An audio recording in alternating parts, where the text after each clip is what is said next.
السلام علیکم ورحمت الله وبرکاته. هیله یم چې راته روغ او جوړ او د صحت په کاروي کې به نغښتي وئ.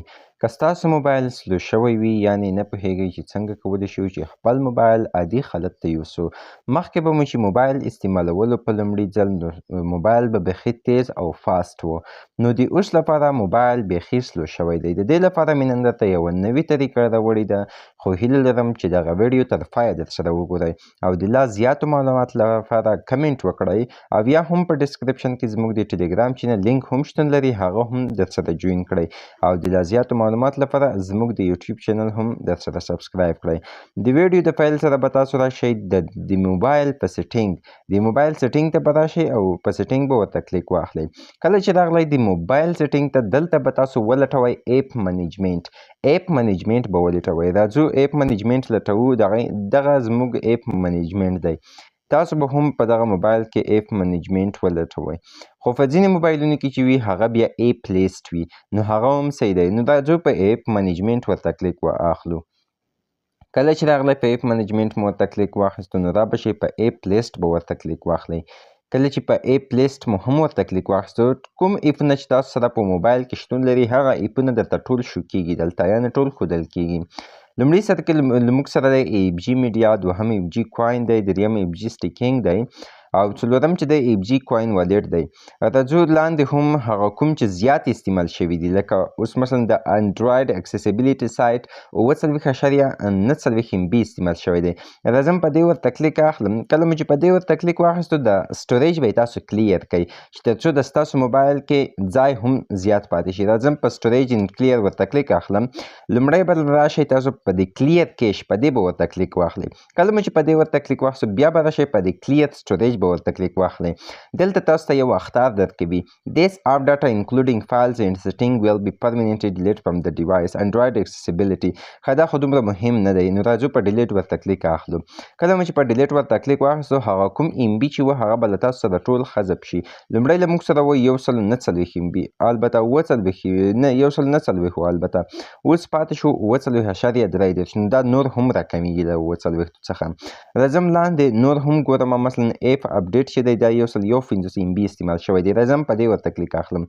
کله مې چې په دې ورته کلیک واخیستو، راځم په سټوریج اینډ کلیر ورته کلیک اخلم. لومړی به راشئ په کلیر کیش به ورته کلیک واخلئ.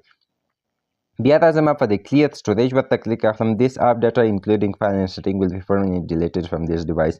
یوه یادونه په یاد ولرئ چې کله تاسو ګیلري د کلیر سټوریج نه کوئ، ځکه چې کوم عکسونه هر څه وي هغه مو ډیلیټ کیږي، او که فیسبوک که همدا ډول باینانس او داسې نور اپلیکیشنونه مو دغه کلیر سټوریج کړ، نو یوازې در څخه لوګ اوټ کیږي. که ایمیل پاسورډ یې په یاد نه لرئ، نو بیا تاسو باید د کلیر سټوریج ونه کړئ، ځکه چې بیا تاسو نشئ کولی چې ور داخل شئ.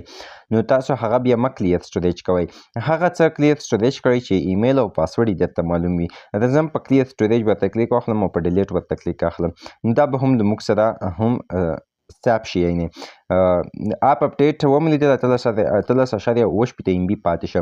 بل راځم دلته باینانس ته 1.15 GB استعمال شوی دی، غواړم چې دا هم کلیر کړم. په سټوریج ورته کلیک اخلم، اول په کلیر کیش ورته کلیک اخلم، بیا راځم په کلیر سټوریج ورته کلیک اخلم، په ډیلیټ ورته کلیک اخلم. دا ولې ما دا ډول کو، ځکه چې ماته ایمیل او پاسورډ هر څه معلوم دي، بیا هم کولی شم چې ورته لګین شم، یوازې به لوګ اوټ شوی وي. البته ومې اپ سایز 515 پاتې شه. اول را سره په 1.5 GB و تقریبا.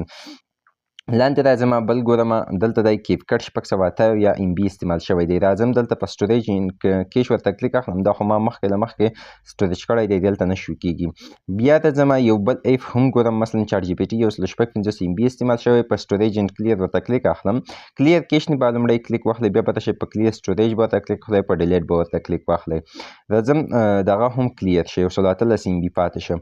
نو لاندې به یو داسې بل هم غټ ایپ وګورئ، لکه مثلا فیسبوک چې دی 0.9 GB استعمال شوی دی. راځم دا هم ایمیل او پاسورډ یې راته یاد دی، بیا هم کولی شم چې ورته لګین شم. خو که تاسو ته ایمیل او پاسورډ نه وي معلوم، هغه هم بیا هیڅکله مه کلیر سټوریج کوئ، یوازې کلیر کیش کوئ، خو بلکې کلیر سټوریج یې مه کوئ. راځم په کلیر سټوریج ورته کلیک اخلم. د اپ ډاټا including file and setting will be permanently deleted from this device. ډیلیټ باندې کلیک ورته اخلم. راځم زموږ سره دغه هم کلیر شو. بیا هم په دې ورته کلیک اخلم، بیا هم په ډیلیټ ورته کلیک اخلم. 473 MB پاتې شو. نو دا هم زموږ سره ډیلیټ شو. البته دلته لیکل دي فایلز بای ګوګل، هیڅکله دا مه سټوریج کوئ، ځکه چې تاسو سره چې کوم فایلونه، کوم عکسونه او کومې ویډیوګانې شتون لري، هغه باید تاسو هیڅکله کلیر سټوریج نه کوئ، ځکه چې بیا یې لاسته نشئ راوړلی. یوازې کلیر کیش کوئ، کوم مشکل نشته. کلیر کیش یې کوئ، هغه وایرس به یې درته ختمیږي. نو لاندې چې نور کوم اپونه شتون لري، هغه هم باید کلیر سټوریج کړئ. لکه راځم دلته کوکاین چې دی 1.14 GB استعمال شوی دی، که دلته راځم بیا په کلیر کیش ورته کلیک کړم، په کلیر سټوریج ورته کلیک کړم، په ډیلیټ ورته کلیک اخلم. کله مو چې دا هم کلیر سټوریج شو، یوازې یو څو MB پاتې شو. لاندې بیا راځم نور هم ګورم، ما سره زیات ایفونه شتون لري، لکه همدا ډول میکسي هم شتون لري، میکسي هم استعمال شوی دی. راځم په سټوریج کیش ورته کلیک اخلم، کلیر باندې کلیک اخلم، کلیر سټوریج او په ډیلیټ ورته کلیک اخلم. نو هیله ده چې په دې طریقې پوه شوي وئ، او نور همداسې چې کوم ډول ایفونه در سره شتون لري ټول همدغه ډول کړئ، او ایمیل او پاسورډ چې کوم درته یاد وي هغه البته کلیر سټوریج کوئ، او چې کوم نه وي درته یاد هغه مه کلیر سټوریج کوئ. دا زموږ د نن ورځې ویډیو، که مې ویډیو خوښه شوې وي نو هیله لرم چې د نورو ویډیوګانو لپاره زموږ د همدې یوټیوب چینل سره اوسئ.